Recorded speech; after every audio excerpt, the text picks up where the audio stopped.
नमस्ते मेरे प्यारे बच्चों। कैसे हो आप सब। आज आपकी दीदी एक मूर्ख राजा और चतुर मंत्री की कहानी लेकर आई है। ये कहानी है घसीटपुर नामक नगर की, जिसके राजा का नाम था मुच्छड़चंद और मंत्री का नाम था चतुर सिंह।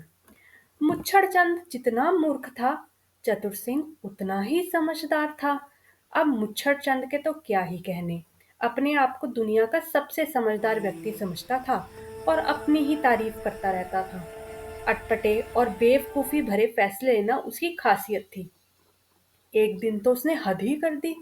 अपने नगर में बहती हुई नदी देखकर उसने अपने मंत्री से पूछा, मंत्री जी, ये बताओ कि ये हमारी नदी पूरब के राज्यों में भी बहती है क्या?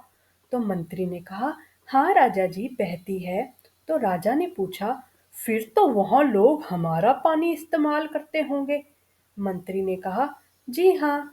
राजा क्रोधित हो गया। उसने कहा, अभी इस नदी पर एक बांध बनवाओ।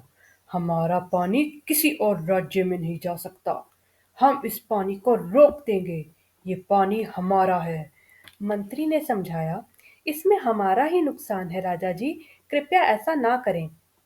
पर मूर्ख राजा नहीं माना और बेचारे मंत्री को बात माननी पड़ी। नहीं तो बेचारा जान से चला जाता। पानी रोकने के कारण लोगों के घरों में पानी घुसने लगा। लोग बहुत परेशान हो गए और अपनी परेशानी मंत्री जी को बताई। और मंत्री जी ने उन सब परेशानी को ठीक करने का आश्वासन भी दिया।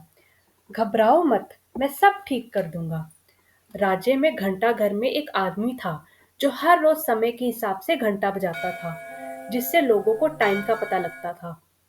मंत्री जी चुपके से उस आदमी के पास गए और कहा, तुम आज रात 1 बजे ही सुबह के 6 बजे का घंटा बजा देना।